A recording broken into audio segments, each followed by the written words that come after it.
What is up, y'all? Welcome back to another video. It's been a minute since we dropped a video. We have been busy in the shop, and what we're gonna do is we're gonna walk you through what we've been doing, what we've been up to, and where we're going. So you're gonna want to stay tuned for this one, guys. Woo! We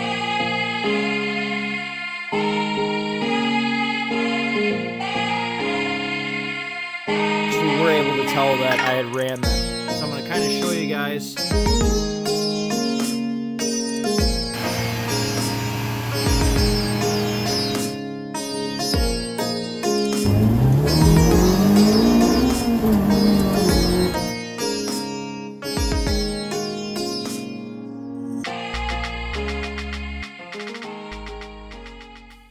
In case you guys haven't yet, if you could, please subscribe to the channel.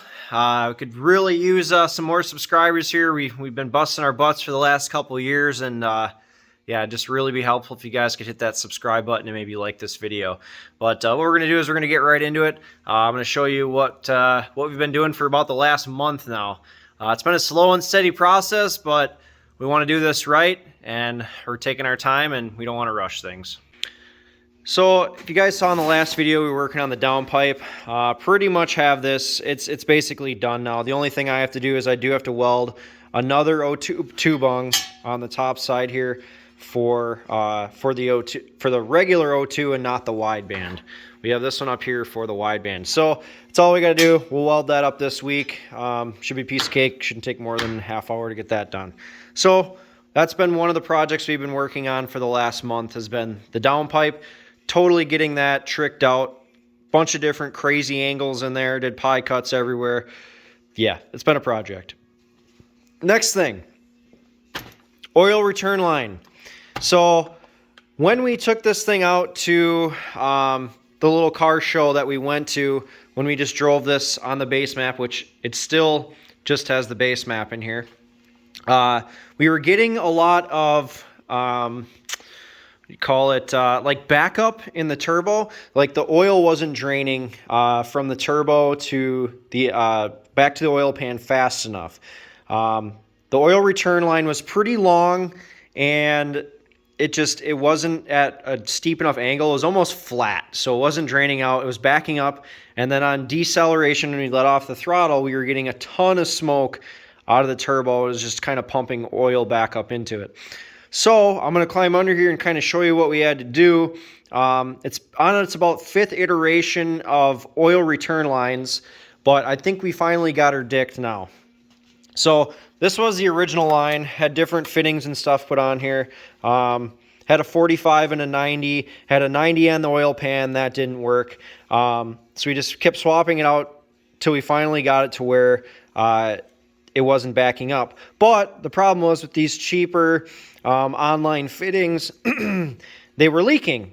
So what we ended up doing is we took this line over to KBR Performance, that's Kelly Byers, the NASCAR guy, over to his shop in Linden Station, and he made us a really nice all-star Aeroquip line. It's a pretty high-end line here, all made in the USA. So we had him duplicate this line in some good USA-made components. So we're going to install that. The other issue, well, one of a few issues we've had, was we had some seepage on the oil feed line where it goes into the turbo. There's a couple different adapter fittings in there. It's kind of hard to tell, but between one of those fittings, it was kind of had a slight little drip. So I tried tightening those up now just 5 minutes ago, and I have to try it to see if it's good now. But worst case scenario, I might have to drop the turbo off the manifold to be able to snug those up a little more. It is very hard to get a wrench in there to tighten those. So worst case scenario, I might have to drop the turbo. Hopefully not, but I might have to. So anyways, had that issue. The other issue, and I'll show you when I climb underneath here, is the fitting that is actually on the bottom side of the turbo that the oil drain line bolts to.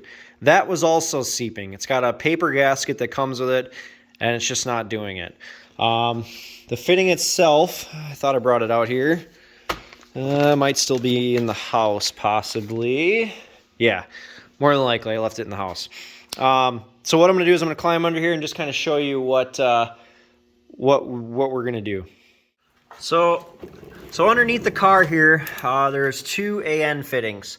There was originally not two. We were using this one over here, which is the one that comes with the Moroso oil pan. It's already tapped and has a fitting in there, so we were using that one.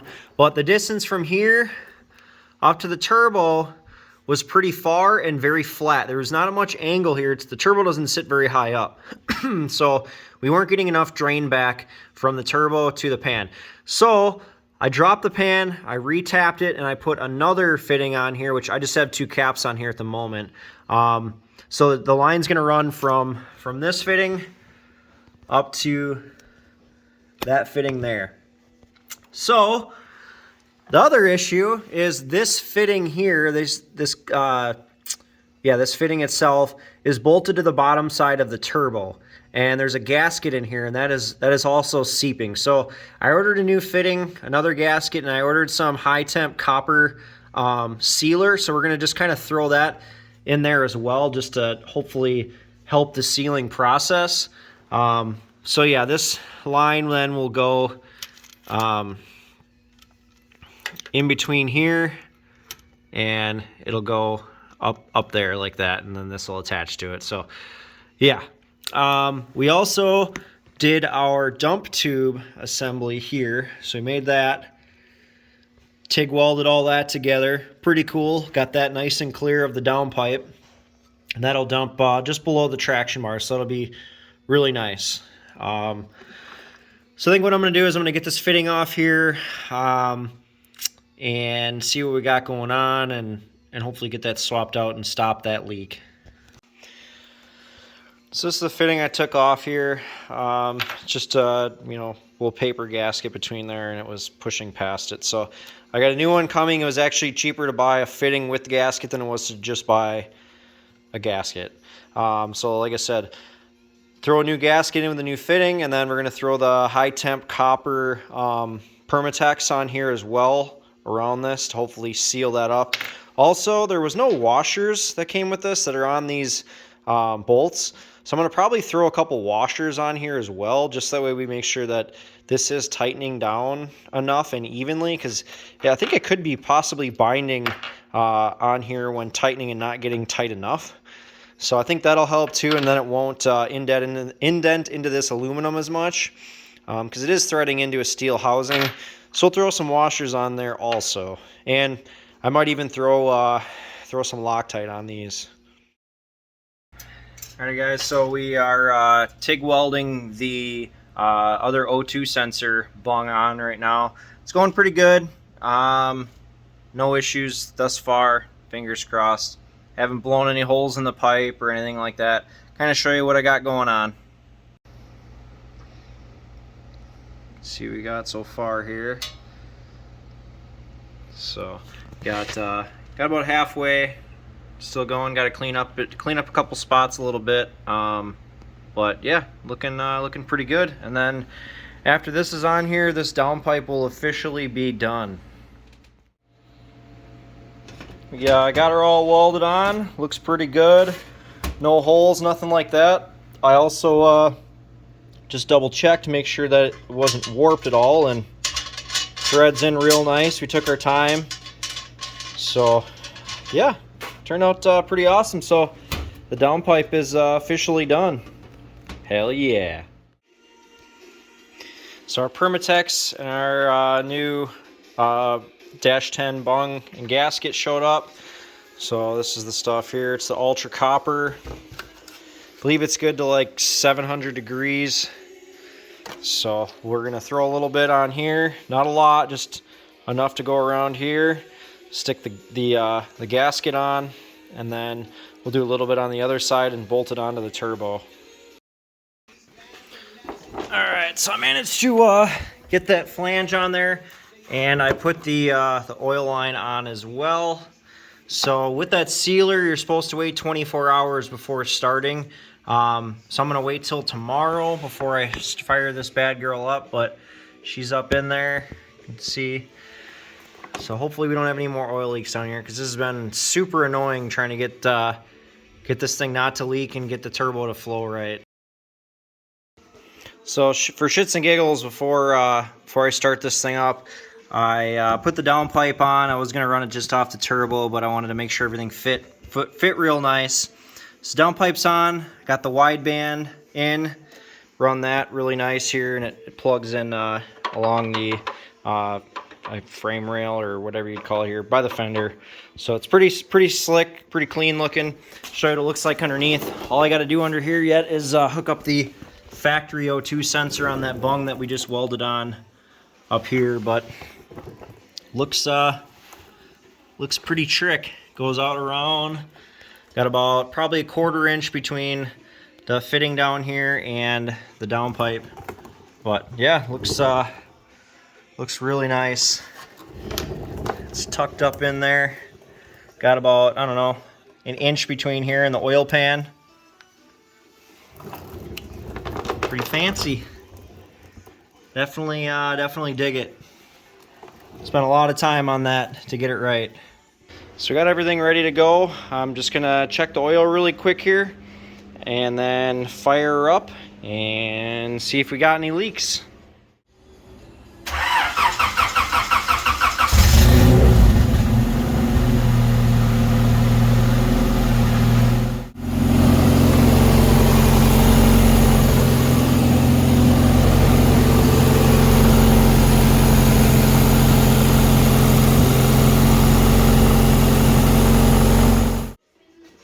Okay, started it and ran it a couple times, and we do still have an oil leak.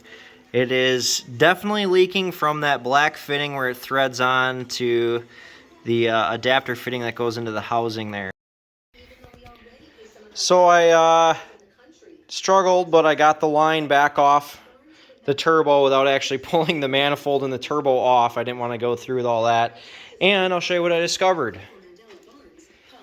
Looks like a nice AN fitting, right? Boom! It was separated.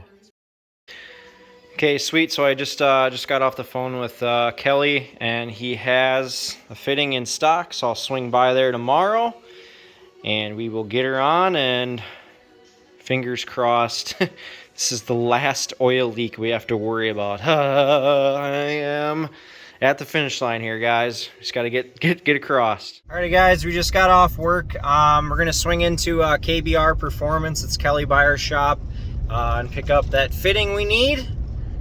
And I am just hoping this is the last oil leak I have to deal with for a long time, because yeah, it's getting a little annoying, but yeah, it is what it is.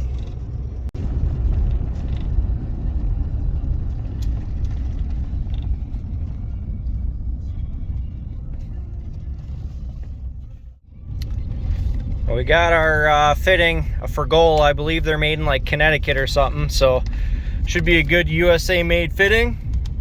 No more leaks. Yeehaw!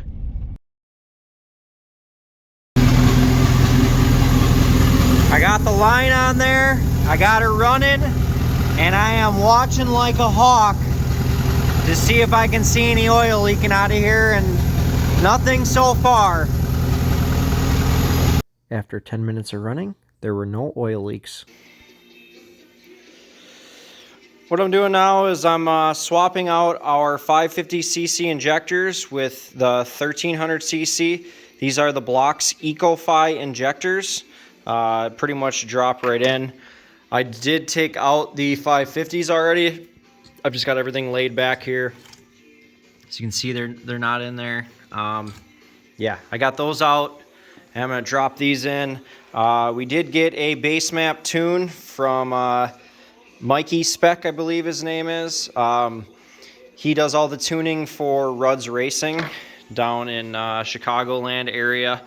So shout out to Rudd's Racing, and actually Boosted John as well for basically letting me know that he is available and does base maps and as well as dyno tuning. So thank you. So yeah, we'll drop these 1300 cc's in, and we will upload one of the base maps he sent.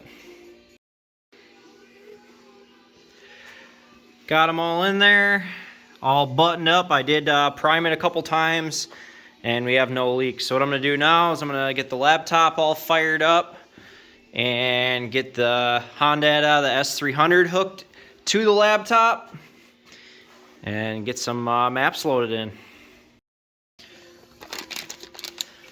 Something I almost forgot to do was put the 4-bar map sensor in. We got a Speed Factory one here, so we'll get that one swapped in. I did get the old one out. That's the factory one that was in there. Alright guys, so we got her fired up here. We got one of 3 tunes to try. This one seems to be idling pretty good, but it's a little sluggish when I stab the throttle, but it seems to idle fairly well. So gonna probably do a little data log in here and send that back to Mikey, have him clean her up a bit and see what we got. Taking her for a quick rip, see what she's gonna do.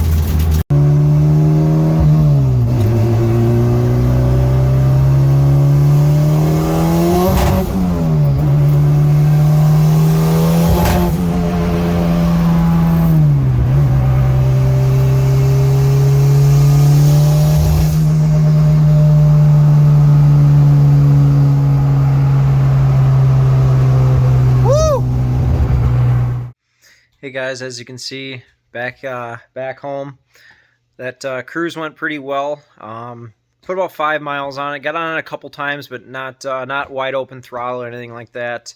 Gave her a little shakedown, and everything just seems awesome. It's definitely, it needs to be tuned. That's probably going to be our next project. Also, the wideband, the sensor isn't reading at all. Every once in a while, it would flicker and throw a number out there, but I'm assuming the sensor itself is probably bad, so we'll have to get a new sensor, but that's no big deal.